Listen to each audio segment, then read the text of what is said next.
We are joined by attorney Jeff O'Brien for our weekly 3 and Out, 3 sports stories during the football season is 3 college teams. The 2 D1s and the team that I've been saying all along was the best D3 school in Minnesota. There's another school that would claim that they're the best now because they beat our team. Johnnies lost to Bethel, but we'll get to that in a minute. First, how about those Gophers? 3-0. They were up on Ohio State, and you're thinking, maybe they can do something. And they actually, didn't they go into the second quarter with the lead, and then the wheels came off in a big way? Well, I mean, even though they had the first 3 points, the wheels were already coming off at the beginning. I mean, they called the timeout before the first play. That's a good point. And it's just, I mean, we knew, I don't think anybody expected them to go in there and beat Ohio State on their home turf. They're the number 1 ranked team in the country, but they couldn't have been beaten any more badly than this. I mean, they got battered. Yeah. That's it was not they didn't do anything to show that they've taken a leap and made that next move into becoming a better team. No, I mean there was just some dumb decisions. I mean, it was at 14-3. They're on their own 44, and they go for it on 4th and 1. Well, but he knew that they didn't have a chance. That it was getting away from them. So, yeah. But he had to know also he wasn't going to get it because it was going to get away from him. Yeah. No, it was not good, and the Gophers. The Gophers are in danger this year of not having a bowl appearance. I mean, they have even the games that they have to win, they aren't winning in convincing fashion. So this could be an off year for them.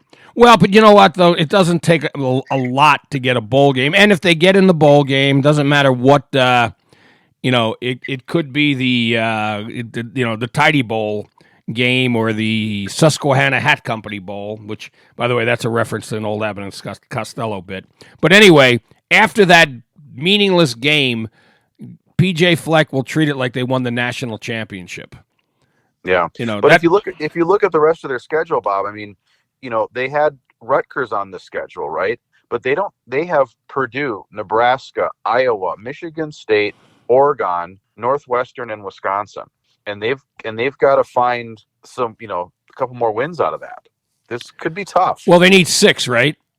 Yeah, and that means they got 3 more to go, and that will be tough. You're absolutely right about that. It's not going to be easy because the rest of the Big Ten, teams that had never elevated before are elevating, and they're not. Yeah, is it? Right. Are the other schools you think getting the money? I don't. NIL money.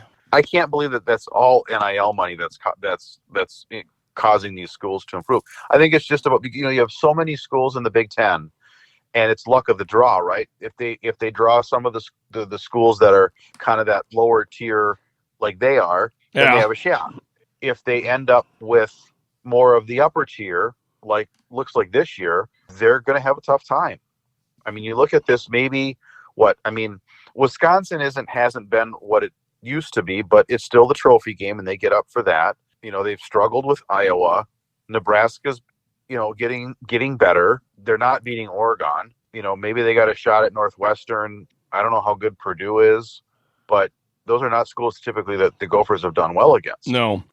Well, it's going to be a long. You know what? Poor coach won't get to dive into his players' arms in the locker room after too many more games. There you go. That's a shame, but he will still run out in front of them. And because that's the kind of guy he is. Those are the kind of things that I'm just not a fan of him for things like that. But we move on to a guy who I do like. And unfortunately, the first year they're bowl eligible, they're not going to go to a bowl. Yeah. Your Tommies. I mean, with FCS, it's the playoff system, it's the bracket, and the conference winner gets automatically gets into the playoffs. And St. Thomas has now had 2 in a row Pioneer League games where they lost heartbreakers at the end. I mean, last week in San Diego, it was right at the end of the 4th quarter in overtime. This week, they had a chance to win it in regulation. They missed a field goal, goes to overtime, and Butler beats them. So now the Tommies have lost 2 in the conference. They've lost one non-conference, and like I keep saying, we also have NDSU out there. So you're going to see likely four losses overall, two in the conference. You normally can only maybe drop one in that conference and have a shot at the championship. Two is almost fatal. So I love my Tommies, but I'm not holding out a lot of hope that they are going to end up being the conference champions this year. No, and if you're a St. John's fan, Johnnies fan, you're not holding out much hope of them winning the MIAC this year because they lost to Bethel. Bethel is a tough team, but I just thought there was something about this Tommy's team or this Johnny's team that was special this year. Now, they could still make it into the postseason, but it's a tougher road. They hadn't lost. They hadn't even given up a point yet before Saturday. Bethel went in. Johnnies were number 4. Bethel went in at number 12 in the rankings. So it wasn't like it was Bethel is always, the MIAC is always Johnnies and Bethel 1 and 2, right? Yep. In some order.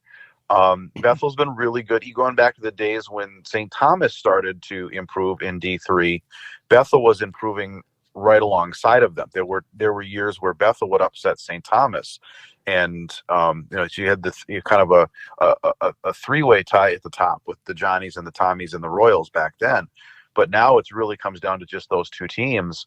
So really, the winner of this game is essentially, has the leg up on the MIAC championship. And so the Johnnies went from 4th in the country, no points allowed. You and I talking about how this could be Gary Fashing's their year title to this. So the Johnnies have to basically run the table at this point and hope that they'll run the table, but they have to get into the postseason because they're still a good team. Yeah, that's undeniable. But they also have to hope that somebody catches Bethel on a bad day. Well, no, I'm talking about just getting into I'm not talking about getting a piece of the MIAC. They might. Yeah, they've struggled though in the last couple of years with the MIAC teams getting anything other than their automatic bid. They haven't gotten a whole lot of at-large bids. Yeah. I think it's because of there aren't that many good teams in that conference. But what I'm looking at is I'm looking at the D3 standings, which just came out, and the Johnnies are 13th, but there's a couple of teams ahead of them that are also 3-1 that they could overtake. Because we were talking about it, I'm stunned at how impressive these UW teams are. Now, North Central Illinois has got 23 first-place votes out of 25, so they're number 1. Mount Union's 2, and they've won a number of titles. Johns Hopkins, then UW La Crosse is 4th. They're 3-0. But also 6th is UW Platteville. 10th is UW Whitewater. 11th is UW Oshkosh, and right behind St. John's is UW River Falls. Whitewater and Oshkosh are 3-1, and they all play in that same conference. They play each other.